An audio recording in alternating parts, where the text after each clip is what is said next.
আসসালামু আলাইকুম ভিউয়ার্স, সবাই ভালো আছেন? যে যেখানে থাকবেন সুস্থ থাকবেন।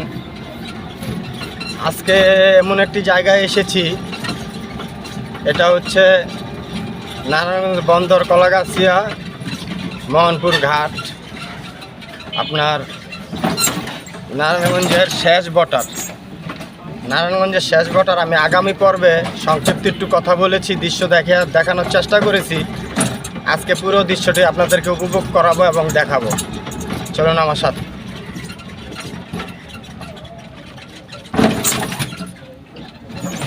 প্রিয় বন্ধুরা, এখানকার উইদার সাইড এবং ভিউগুলা এত চমৎকার, না দেখলে বোঝা যায় না। তো আমাদের পরিবেশ এখানে অনেক সুন্দর। তো আমি এখন ধীরে ধীরে চলে যাচ্ছি। তো যেহেতু এখানে ঘনবসতি রয়েছে, এটা একটা গ্রাম, মোহনপুর গ্রাম। একটু পরে আমি ভিতরে চলে যাব। তো বন্ধুরা, জানি না আমার এগুলা কেমন ভাল লাগে আপনাদের কাছে।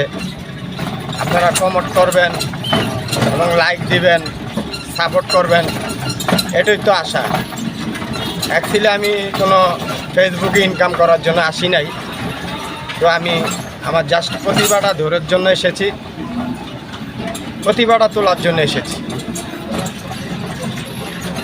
কতদিন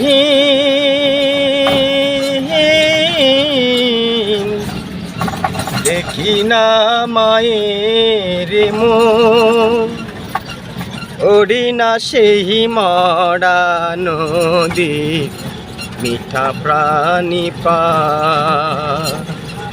আইরে পরাণ, আইরে পরাণ। প্রিয় বন্ধুরা, চমৎকার একটি জায়গায় এসেছি।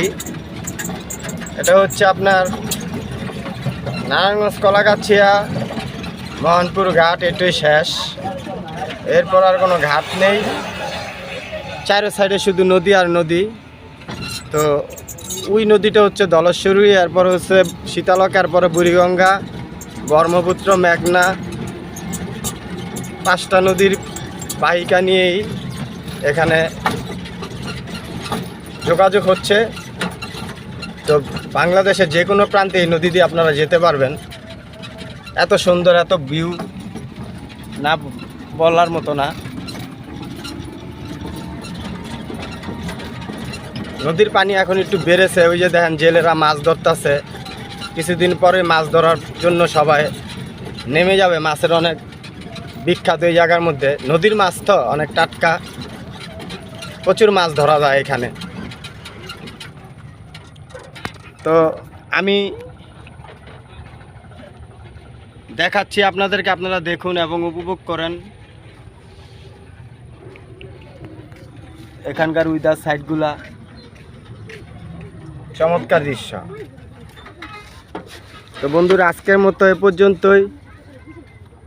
শেষ চলে এসেছি। এরপরে কোনো রোড নাই, এরপরে নদী।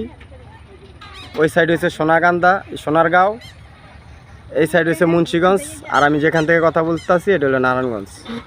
আমি মোহাম্মদ ফিরোজ বাবু, নারায়ণগঞ্জ বন্দর কলাগাছিয়া মোহনপুর ঘাট। সবাই আমার জন্য দোয়া করবেন। আসসালামু আলাইকুম।